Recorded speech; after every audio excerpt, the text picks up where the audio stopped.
जिसको मोदी योगी पसंद नहीं है, और अगर पसंद नहीं है तो वो लोगों को मारते फिरेंगे। और ये क्या डर बैठाने की भी कोशिश है कि देखिए साहब आप सपोर्ट करके देख लीजिए, आप खुलकर सपोर्ट करके देख लीजिए, अगर आप करेंगे तो हम इसी तरह से हमला करेंगे आप पर। ये क्यों कोई गैंग काम कर रहा है क्या सर इसके पीछे?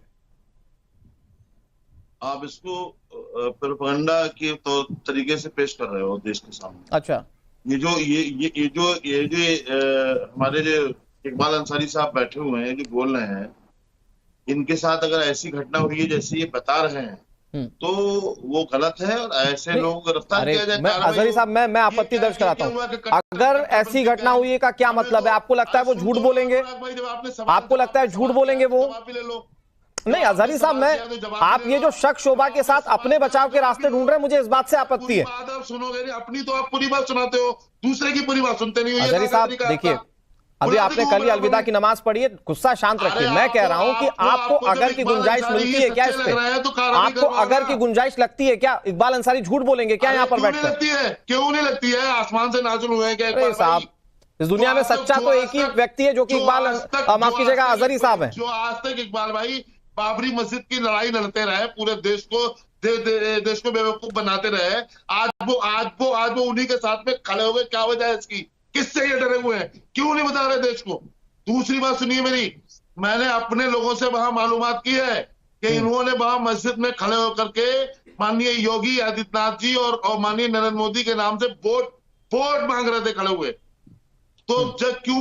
अरे तो वोट मांगेंगे तो भी मारेंगे क्या आप? अरे क्या बात कर रहे हैं आप? वोट मांगने पे मार देंगे क्या आप? बिल्कुल नहीं। अजहरी साहब ये भी आपकी आपत्तिजनक बात है। वोट मांगने पर मारने का अधिकार है क्या आपको? अजहरी साहब, आप जो है बिल्कुल जो है रमजान शरीफ में वन ऑन वन रखिएगा प्लीज। तुम्हारे ऐसा मुसलमान तो दुनिया में कोई नहीं होगा, क्योंकि मेरी वीडियो पूरी जो है मीडिया बना रही थी, बाहर पूरे प्रेस कॉन्फ्रेंस जो प्रेस में लोग मौजूद थे, अयोध्या की सुरक्षा मौजूद थी। तुम्हारे ऐसा मुसलमान हिंदुस्तान में भड़काता है लोगों को, और हिंदू फसाद, हिंदू और मुस्लिम के बीच में नफरत पैदा करता है। अजहरी तो मुसलमान नहीं हो। हाँ, अब ये शर्म नहीं आती? जिसे चाहे कह दोगे तुम मुसलमान नहीं हो। तुम कौन होते कहने वाले ये कि तुम मुसलमान नहीं हो? कौन होते कहने वाले तुम? अरे पक्के और सच्चे मुसलमान आप ही हैं क्या साहब? तुमको क्या मालूम कि हम सामने रख लीजिए दोनों को। अरे दुआएं सबके लिए मांगी जाती है, चाहे हिंदू हो चाहे मुसलमान हो। हमने आपसे कहा क्या मुसलमान नहीं हो?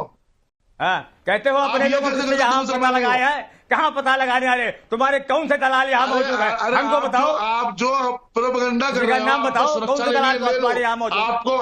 आपको मंत्री बनना है, बन जाओ, लेकिन आप पूरे देश के मुसलमानों को बदनाम कर रहे हो।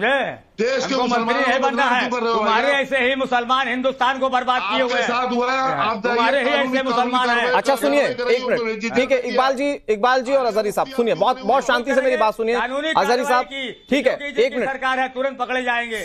ठीक है, आप दोनों पक्के मुसलमान हैं और हम दोनों इस बात का एतबार करते हैं, हम सभी लोग इस बात का एतबार करते हैं। किसी के मुसलमान होने पर सवाल मत उठाइए। बात इतनी है सर कि किसी को मारने का हक तो नहीं है।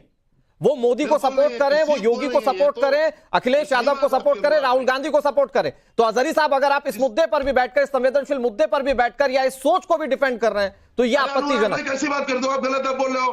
कौन सी गलत बात बोल दी अजहरी साहब? आप सही बोल रहे हैं क्या बैठकर? देश की जनता को कौन सा चेहरा दिखा रहे हैं आप ये बैठकर? बकवास कर रहे हो बैठे हुए। बकवास आप कर रहे हैं, तमीज में बात कीजिए। अजहरी जी अगर तमीज नहीं है बात करने की तो मत बैठा करिए, तमीज में बात कीजिए। मैं आपके साथ बैठा हुआ कोई मौलाना नहीं हूं, पढ़ लिख कर बैठा हूं, मुझसे तमीज में बात कीजिए। आपके भी हक की बात कर रहा हूं और इकबाल अंसारी के भी हक की बात कर रहा हूं। एक बार तमीज में बोलना सीखिए, यहां बैठकर मेरे साथ बदतमीजी मत कीजिए। आप फालतू नहीं चिल्ला सकते मुझ पे। I am sorry Manish ji. यहां जो लोग कुछ लोग इस बात का दंभ भरते हैं कि हम इनका प्रतिनिधित्व करते हैं, उनका प्रतिनिधित्व करने के लिए तैयार नहीं है, वो देखने को तैयार नहीं है कि किस तरह से कुछ सोच इस तरह की पनप रही है जहां मोदी और योगी का नाम लीजिए तो हमले हो जाएं। क्योंकि अजहरी साहब यहां पर इस घटना को बैठकर जहां पर इकबाल अंसारी हमारे साथ बैठे उसको झुठला रहे हैं। मेरे पास तो पूरा कच्चा चिट्ठा है कि कैसे हमले होते रहे लगातार। देखिए अनुराग हो गई है इससे बीजेपी का सपोर्ट करने पर उत्तर प्रदेश में। देखिए अनुराग जी, 15 अगस्त 1947 के बाद एक भय का वातावरण बनाकर मुसलमानों का वोट लेने की एक प्रक्रिया थी कि आप वहां जाएंगे तो आपके साथ ऐसा हो जाएगा, वहां जाएंगे तो ऐसा हो जाएगा। वोट बैंक बनाकर इनके आर्थिक, सामाजिक और जो शैक्षिक जो स्तर था उसको लगातार गिराया गया। 10 वर्ष पहले जब आदरणीय नरेंद्र मोदी जी के नेतृत्व में केंद्र की सरकार बनी और उत्तर प्रदेश में 17 में जब योगी जी के नेतृत्व में सरकार बनी, डबल इंजन की सरकार ने जो विकास के काम किए वो सभी वर्गों को उसने प्रभावित किया। जो योजनाएं आई उसने जाति और धर्म नहीं देखा और वो सभी के लिए समान रूप से लागू हुई। इससे आज एक सोच है, जो कट्टरपंथी सोच है, कुछ राजनीतिक दलों के भी लोग हैं, वो आज डरे हुए हैं, सहमे हुए हैं। मतलब आप कह रहे हैं समाजवादी पार्टी कांग्रेस? मनीष जी खुल कर कहिए कि क्या वो राजनीतिक दल समाजवादी पार्टी और कांग्रेस है? और देश में अन्य राज्यों में अन्य कई पार्टियां जो तथाकथित छद्म धर्मनिरपेक्षतावादी पार्टियां थी, इन लोगों ने एक डर का माहौल बनाया था। लेकिन 10 साल जब भारत विकास की तरफ बढ़ा और उस विकास में सभी धर्म और जाति के लोगों का समान रूप से विकास हुआ। नहीं, मुझे मनीष जी मैं दरअसल ये सवाल तो अजहरी जी से समझना चाहता हूँ। अजहरी जी आपको कोई नहीं सुन रहा है, अभी आपकी आवाज डाउन है, मैं आऊंगा आपके पास, बोलिएगा, खुलकर बोलिएगा। मनीष जी मैं जो एक चीज समझना चाह रहा हूं, मैं चाह रहा था कि वो मुस्लिम धर्मगुरु हैं, वो उस पर जवाब दे, लेकिन आप मुझे बताइए कि इसके पीछे सोच क्या हो सकती है। अगर कोई व्यक्ति बीजेपी को पसंद कर रहा है, वोट जाहिर बात है कि वो उसको देगा, ये कॉन्फिडेंशियल होता है। तो क्या ये डर बैठाने के लिए कि अगर आप सार्वजनिक तौर पर बोलेंगे तो हम आप पर इस तरह से अटैक करेंगे, ये सिर्फ उस डर बैठाने के लिए? यही बता रहा था आपसे जी, और आपके माध्यम से देश की जनता से कि वो सोच की कलई खुल गई। जो बीजेपी के प्रति भय का वातावरण ये सपा, कांग्रेस और तमाम दलों ने और ये कट्टरपंथियों ने बनाई थी, वो कलई खुल गई 10 साल में। इसके नाते से ये हमला करना चाहते हैं। लेकिन देखिए, उत्तर प्रदेश में योगी आदित्यनाथ जी की सरकार है, कानून का शासन है, अयूब की गिरफ्तारी हो गई है, जो अन्य 4 लोग हैं उनकी भी गिरफ्तारी होगी।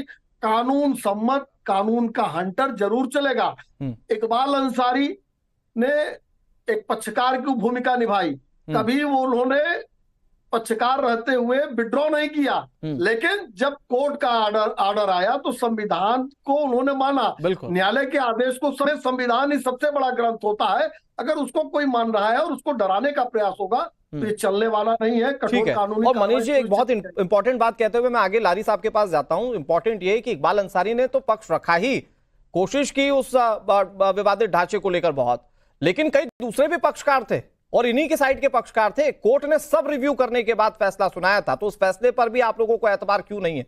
खैर वो दूसरा मसला है। लेकिन लारी साहब, जैसा मनीष